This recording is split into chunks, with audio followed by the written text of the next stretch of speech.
No queremos que nos persigan, ni que nos aprendan, ni que nos discriminen, ni que nos maten, ni que nos curen, ni que nos analicen, ni que nos expliquen, ni que nos toleren, ni que nos comprendan. Lo que queremos es que nos deseen. Néstor Perlonger, poeta, escritor y militante LGBT argentino, perseguido durante la dictadura cívico-militar.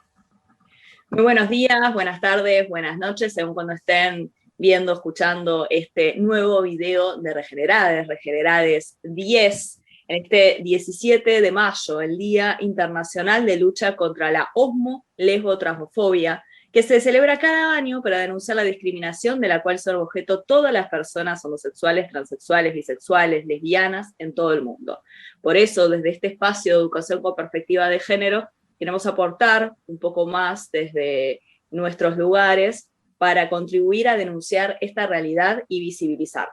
Bueno, les damos la bienvenida a este 10º Regenerades. Hemos llegado al episodio número 10. Así es, y vaya tema, bueno, son todos temas que nos movilizan, eso nos sensibilizan y queremos compartir con ustedes, y por eso hemos elegido este 17 de mayo para poder contar y aportar un poco más sobre este tema. Pero vayamos un poquito al contexto de la celebración de este día, porque el 17 de mayo de 1990 se consolidó la exclusión definitiva de la homosexualidad de la lista de enfermedades mentales de la Organización Mundial de la Salud. Hace tan solo 31 años que lesbianas, gays, bisexuales, trans e intersexuales viven sin ser categorizados como enfermos por la institución que rige la salud en el mundo. Es tremendo, ¿no? Pensar que tan solo 31 años la Organización Mundial de la Salud advirtió que el prejuicio, la indiferencia y el odio y la discriminación tienen efectos negativos sobre la salud de lesbianas, gays, bisexuales y trans en las Américas y obstaculizan su acceso a los servicios de salud. Esa es la frase textual de este organismo internacional. Pero bueno, vayamos a lo importante también de este día, más allá del porqué, de la fecha del 17 de mayo, es la celebración, que comenzó oficialmente en 2005, una celebración impulsada por el Comité IDAO, que es una organización gubernamental francesa, y que se realiza en diferentes naciones, con diferentes actividades para continuar reclamando la equiparación de derechos y libertades con la adopción de medidas integrales que logren sensibilizar y visibilizar la diversidad sexual en su conjunto. Para poner más en contexto sobre este día, en el 2020 se eligió un lema que está elegido por este comité, pero por supuesto que va mutando y se va adaptando a cada una de las celebraciones en cada una de las naciones. Fue rompiendo silencios, un lema que trató de alzar la voz para que las personas no tengan que ocultar nunca su condición sexual y no se avergüencen de quiénes son, y para tener todas las opciones sean aceptadas a la sociedad. Y esto, en este año, si vamos al contexto COVID, justamente en el 2021, en un segundo año de pandemia, el lema elegido es Juntos, resistiendo, apoyando y sanando, en una clara referencia a esta actualidad de emergencia social y sanitaria que nos toca vivir por la pandemia de COVID-19. Ese es el lema elegido, y por eso, para poner un poquito de contexto de esta realidad. Para seguir un poco hablando sobre este contexto, preguntarte, Jime, ¿qué se entiende por homofobia, transfobia y bifobia? Bien, bueno, primero el término fobia me da un poco de fobia. Exacto. porque es como un poco romántico y bastante desacertado para el trato entre las personas, ¿no? Sin duda. Yo pensaba ayer un poco que si, no sé, si digo tengo fobia a las arañas, a los aviones, bueno, hay como cierta cosa de, Jime, está bien, ¿no? Ponele que está un poco estandarizado, pero tener No será fobia... mucho.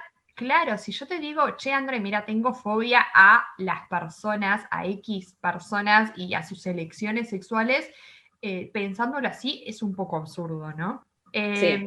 Yo soy bastante descreída del término fobia y creo que en realidad las fobias, ¿sí? Y eso que no soy psicóloga, pero son en verdad miedos profundos, paralizantes, y que esos miedos fueron aprendidos en algún momento. Capaz que no lo aprendiste tú, lo aprendieron tus ancestros, no sé, pero hay algo ahí aprendido, ¿sí? Que te paraliza. Y ese miedo al ser aprendido quiere decir que nos enseñaron a tener ese miedo. Y yo creo que cuando hablamos de miedos que son sociales, de interrelaciones, el miedo básicamente es más propio a no encajar, a no sentirnos queridos, ¿no? Entonces ahí yo creo que hay como una transposición de eso. Entonces la llamada homo, lesbo, transfobia es algo que aprendimos todos, inclusive las identidades trans, bi, lesbianas, homosexuales, hemos aprendido que no somos lo correcto, que no somos la norma, que estamos mal, que estamos enfermos, que hay algo que curar. ¿Cuántas veces, por ejemplo, a las identidades heteronormativas le han preguntado sobre su orientación sexual, ¿no?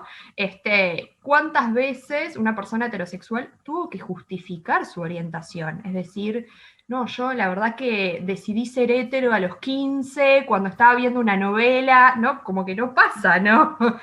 ¿Y cuántas veces tuvo que hacerlo una persona no hetero? ¿O cuántas veces tuvimos que justificarnos las personas más hegemónicas, más heteronormativas, más cis, qué nos estábamos poniendo, cómo nos maquillábamos, por ejemplo, y cuántas veces una persona trans? No hay comparación y ahí vemos las diferencias. Todas estas mal llamadas fobias son reacciones frente a lo que no es la norma, que es la heterosexualidad, ¿sí? Como la homosexualidad, la transexualidad, el no binarismo, la bisexualidad, el lesbianismo, etcétera, etcétera, etcétera. Son reacciones de distintos tipos, pero son todas reacciones de violencia, real, simbólica, de exclusión cultural, institucionalizada, de sexismo, medicalización. Un Sí. ejemplo es la segregación. Y un ejemplo de la segregación sería los boliches separados, ¿no? Entonces tenemos, por ejemplo, los bares, ¿no? O los boliches normales, y después tenemos los bares gay, por ejemplo, o los bares gay friendly, ¿no? Que también se les llama, ¿no? LGBT friendly, ¿no? Tremendo eso, ¿no? Nunca lo había pensado, pero es así. Es O como sea, vos por acá y vos por allá. No. exacto. Y entonces tenés como el bar, que no tiene ninguna etiqueta, se llama Claro, Pepito Bar, y después tenés el bar gay friendly. Claramente ahí hay una distinción, o sea, tenés una cosa que es la norma y lo otro que es como la disidencia a la norma, básicamente. claro. Que se entiende porque claramente una identidad trans, por ejemplo, o una persona homosexual no se siente bien recibida, no se siente en un lugar sano, por ejemplo, en un boliche que está pensado desde la heterosexualidad, totalmente, ¿no? Como lo normal y como lo excluyente. Entonces, estas supuestas fobias, y abro comillas, son actitudes que operan a nivel personal, a través de sistemas de prejuicios, ¿sí? Haciendo que parte de la sociedad la consideremos como inferior, también en lo interpersonal, lo que se llama la discriminación, en lo institucional con prácticas sistemáticas y en lo cultural con normas sociales, que en verdad son normas que no están en ninguna ley, pero nos rigen nuestros comportamientos, nuestras creencias, ¿sí? Y entonces lo que aprendimos es que hay una cosa que es lo normal, que es la heterosexualidad, pero a su vez aprendimos que tenemos que ser heterosexuales, porque eso es la norma. Entonces todo lo que se corra de esa línea es como un miedo, me genera un miedo, porque yo sé que si me voy corriendo de la heterosexualidad obligatoria, voy a tener una serie de prejuicios, de exclusiones, de violencias, que hacen que también me genere a mí cierto rechazo, quizá a mi propia identidad, o quizá la identidad de otras personas, porque hay como un miedo ahí atrás, que en verdad es el miedo al rechazo. Claro. Entonces, esta sociedad heterosexual también está fundada en la necesidad de un otro, de un diferente. Entonces, claro, al siempre haber una norma, hay algo que es lo anormal, que eso es lo complicado, ¿no? Hay muchos análisis sobre esta idea de la heterosexualidad obligatoria, de los mandatos hetero, ¿sí? Tenemos a Wittig, tenemos a Rich, tenemos a Kimmel. Por ejemplo, el sociólogo Kimmel dice que el miedo implícito en la noción de la homofobia es principalmente el miedo de los hombres hetero a ser catalogados como homosexuales por sus pares masculinos. Imagínate. Sí. Entonces, claro, y ahí solamente te está hablando de una cuestión que es toda la masculinidad, que la masculinidad está construida básicamente en el precepto de no ser un niño, no ser una niña y no ser homosexual. Básicamente son los tres preceptos que construyen la masculinidad y la sustentan. Los varones tienen que todos los días de su vida defender que no son ninguna de esas tres cosas para demostrar su valor en la sociedad, porque saben que si no, va a haber un prejuicio, una discriminación y un montón de reacciones, básicamente, ¿no? Y lo otro que quería decir es que esta discriminación, ¿no? que construye estas llamadas fobias, que en verdad básicamente son discriminaciones institucionales, culturales, etcétera, como dije, también es patriarcal. Entonces, no es la misma discriminación las que sufren las mujeres. Todo es el patriarcado. Todo, se atraviesa todo. No es la misma la que sufren las mujeres lesbianas, por ejemplo, las mujeres bi, que los varones gay, que con las identidades trans pasa lo mismo, ¿no? Entonces es algo a lo que hay que ponerle ojo todo el tiempo, también, porque existe... se vive no solamente en otros países, se vive en Uruguay, y bueno, por ejemplo, el caso de los boliches, digamos, sería un ejemplo de miles que podemos charlar. Bien.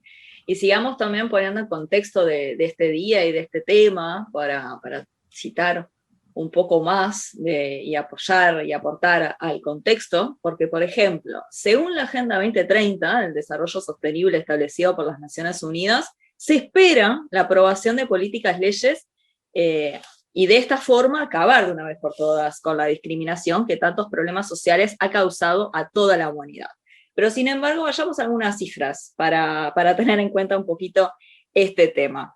1/3 de las naciones miembros de ONU criminalizan la homosexualidad, es decir, 70 de los 193 Estados miembros. Aplican restricciones o medidas coercitivas contra la homosexualidad y en algunos casos hasta la pena de muerte, como bueno, el caso de países como Arabia Saudita, Irán, Sudán, Yemen, en algunas regiones de Nigeria, Somalia, según datos de la Asociación Internacional de Lesbianas, Gays, Bisexuales, Trans e Intersex.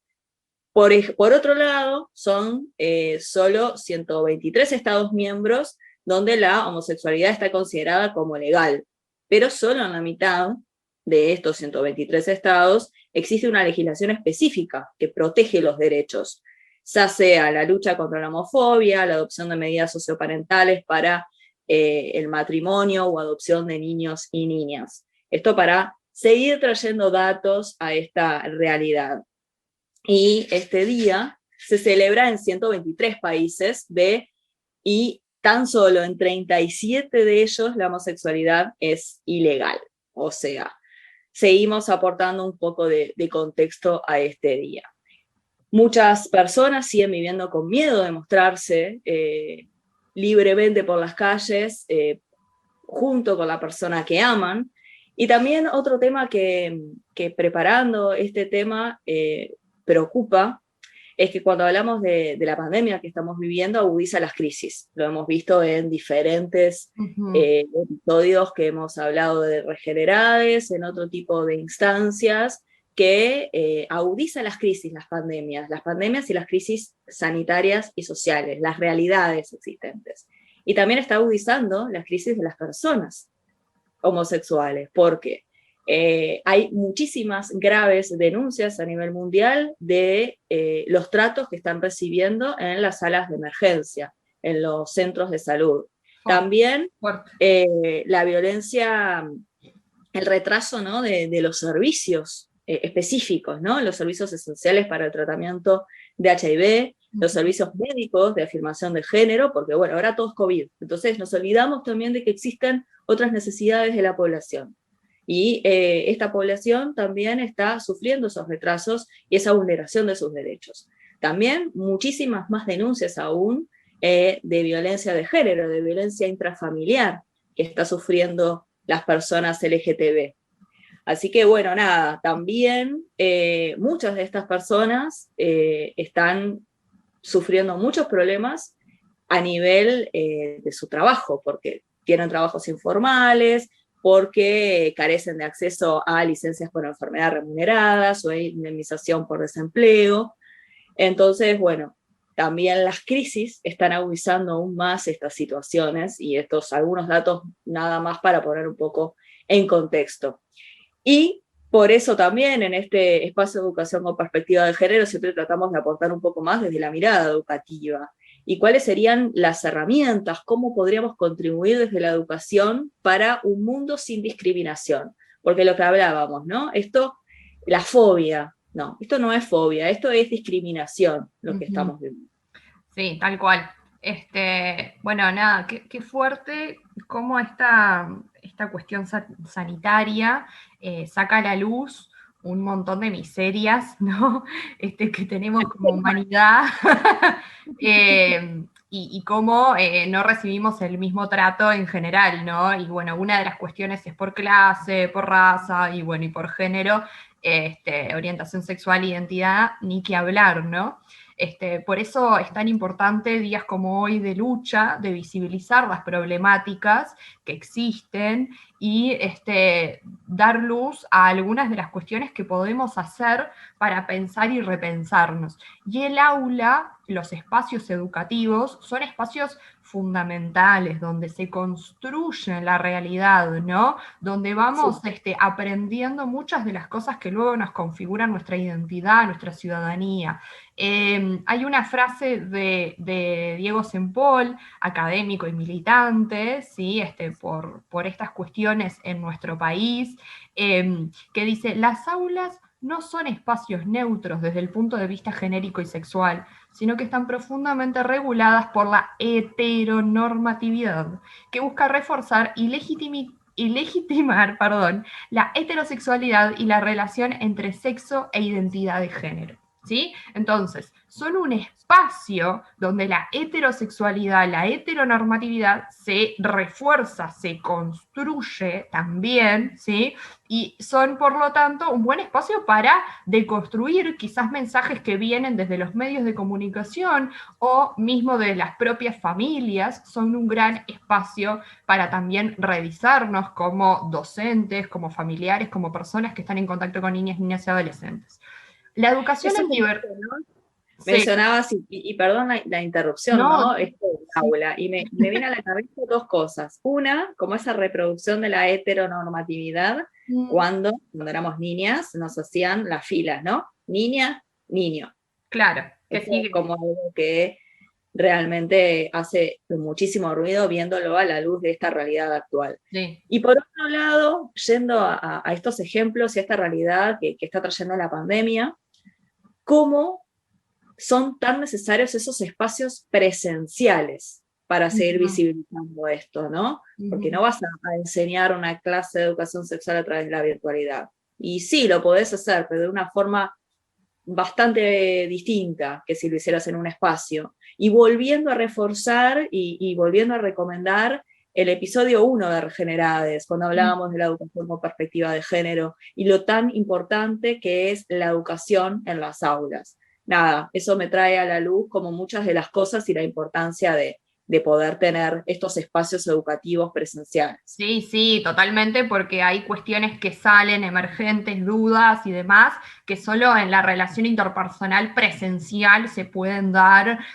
No quiere decir que no se puedan dar talleres en la virtualidad, ni trabajar cosas desde la virtualidad se puede, pero sí claramente hay un espacio en lo presencial que es distinto, y por otro lado, la necesidad de derechos que tienen niñas y adolescentes de construir entre pares, de relacionarse entre pares, de no pasar el día entero entre cuatro paredes, nada, eso es fundamental. Esta educación en diversidad implica no solamente reconocer las diferencias y evitar todo tipo de discriminación, sino también habilitar todas las posibilidades posibles, básicamente, para los trayectos de vida de cada persona, ¿no? Entonces, bueno, desde acá es muy importante atender a los sesgos educativos y a los mandatos heteronormados que tenemos, que reproducimos, que producimos, ¿sí? Y la educación es un gran lugar para hacer eso. Bien. Y como siempre, para ir cerrando, por lo general, hacemos recomendaciones para que también poder aportar desde estos lugares a la educación con perspectiva de género. Libros, películas, materiales que visibilicen esta temática, Jimé. Bien, bueno, siguiendo con la línea educativa o más infantil, hay varios libros que se pueden recomendar. Está de Dani Umpi y Rodrigo de Moraes, El vestido de mamá, que cuenta la historia de un niño que ama jugar con el vestido de su madre.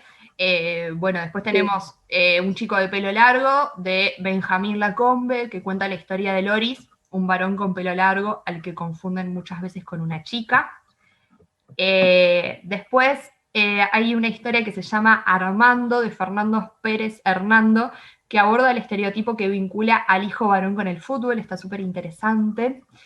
Y una última recomendación dentro de la literatura infantil que se llama Monstruo Rosa, de Olga de Dios, que cuenta la historia de un monstruo peludo y rosa que nace en un lugar donde nadie es como él o ella, ya que no sabemos su género.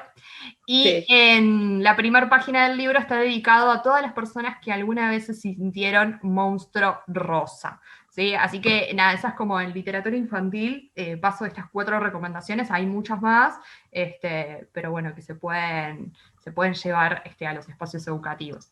Y después para las personas más, para trabajar con jóvenes o mismo para las personas adultas, en Netflix se encuentra la película Moonlight, que hoy hablamos un poquito del tema de las masculinidades y la heteronormatividad y esos mandatos. Así que la película Moonlight, creo que se llama Luz de Luna, es conocida porque un año ganó el premio Oscar, hace 2 o 3 años con el premio Oscar. Es Sí. la historia de un varón negro en Estados Unidos, ¿no? Con toda la carga de discriminaciones. Y bueno, no voy a contar mucho más, pero tiene que ver mucho con la construcción de la heterosexualidad y la construcción de la masculinidad y el mandato heterosexual, ¿sí? Cómo él va sufriendo todas estas cuestiones. Y va construyendo su identidad a partir de eso, del apartarse de Claro. la no norma, digamos. Y después hay otro documental que es muy interesante, que se llama Michael Lost and Found, y que a su vez tiene una película, es una historia real, pero que tiene una versión en documental y una versión en ficción. La versión en ficción es una película que se llama I Am Michael, creo que se encuentra como Yo soy Michael o algo así, búsquenla en Google, Sí. así se los traduce, que cuenta la historia verídica de un militante gay con una pareja varón por muchísimos años, súper militante, que en un momento, no voy a contar más, termina tomando un montón de decisiones que lo llevan a que hoy en día sea un pastor súper ortodoxo y que milita por la contraria, ¿no? Milita en contra de las identidades homosexuales, por ejemplo. Wow, fuerte. ¿Cómo llega él a eso? ¿Qué le pasa? Tiene que ver con todas estas cargas de el mandato hetero, así que nada, invito a que la vean. Muy interesantes las recomendaciones. A mí se me ocurren dos, se me vienen a la cabeza, no es de la experticia de la comunicación, sino como espectadora también. Hay una película que a mí cuando la vi, quizás en el momento que la vi, porque es una película de 1999, es una historia real, que es Boys Don't Cry, los chicos no lloran, que en realidad es una historia real y también hay un libro, la historia de Brandon T, bueno, que es un chico transgénero que a su adolescencia va en ese proceso de transformación, también empieza una relación amorosa con una mujer, pero bueno, es una película muy fuerte porque relata uno de los crímenes de odio que más conmocionó a la opinión pública en Estados Unidos en la década de los 90, porque Brandon es asesinado brutalmente justamente por su identidad de género. Entonces, realmente es muy interesante poderla ver y reflexionar acerca de esa película. Es una película que voy a 21 años atrás, ¿no? Sí, sí. Pero es una historia real y es muy interesante. A mí me conmovió, quizás en el momento que la vi, pero es muy interesante. Otra ficción también, que ahora traer a la luz un poco de la importancia de tratar algunos temas en horario central. porque es 100 días para enamorarse, que es un unitario argentino, y ahora hay una versión en Netflix de otro país, que también la puede ver, que creo que es 100 días para enamorarnos o algo así. Pero en realidad uno de los personajes es Juani, que es interpretada por la actriz Maite Lanata, que justamente es una chica que no se siente cómoda con su cuerpo, y es una transición hacia ser Juan.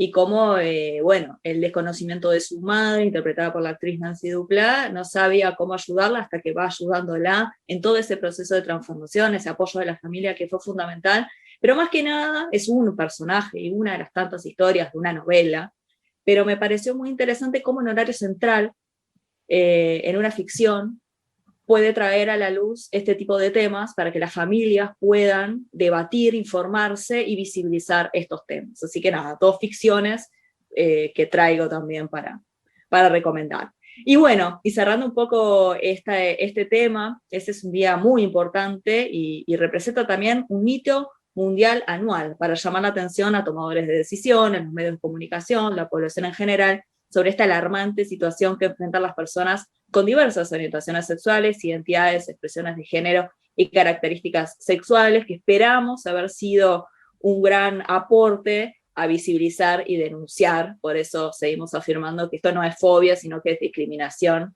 para poder también llevar a la luz en Regenerades 10 este tema. Sí, bueno, para cerrar queríamos traer algunas frases de personas famosas, ¿sí?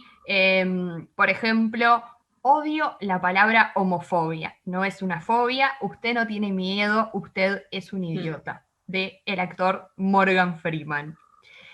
Después tenemos de Simone de Beauvoir. Bien. En sí, la homosexualidad está tan limitada como la heterosexualidad. Wow. Lo ideal sería ser capaz de amar a una mujer o a un hombre o a cualquier ser humano sin sentir miedo, inhibición u obligación. Bueno, una despegada Simón siempre, ¿no? Obvio. Preguntar quién es el hombre o quién es la mujer en una relación de dos personas del mismo sexo es como preguntar quién es el tenedor en unos palillos chinos. De Ellen DeGeneres, comediante estadounidense. Y es muy buena. Y la última frase de Gore Vidal dice: en realidad no hay personas homosexuales como tampoco existen personas heterosexuales. Las palabras, son adjetivos que describen actos sexuales, no personas. Los actos sexuales son completamente normales. Si no fuera así, nadie podría realizarlos. Ya está, con esto cerramos y nos vamos. Seguro. Hay muchas más, si buscan frases célebres por este día van a encontrar muchas más, pero bueno, hicimos una selección de esas 4 que nos parecía que eran súper emblemáticas a lo que queríamos contar hoy. Perfecto, en este Día Internacional de Lucha contra la Homo-Lesbo-Transfobia, este 17 de mayo, en este Regenerades 10, les agradecemos como siempre por mirar, por escuchar, por compartir con nosotras. Esperamos que puedan compartir también sus comentarios, sugerencias, opiniones y demás en el video que están viendo, porque está publicado en nuestro canal de YouTube. Ahora. El canal de YouTube, que por favor se suscriban, que le den a la campanita, porque también nos ayudan a seguir creciendo en este proyecto que tanto amor le estamos poniendo. Ahí pueden seguirnos en YouTube y también seguirnos en Instagram, Regenerades. Es facilísimo, en las 2 cuentas, en las 2 redes sociales nos encuentran como Regenerades, así podemos también en Instagram tener otro tipo de interacción con ustedes. Así que hasta la próxima. Nos vemos.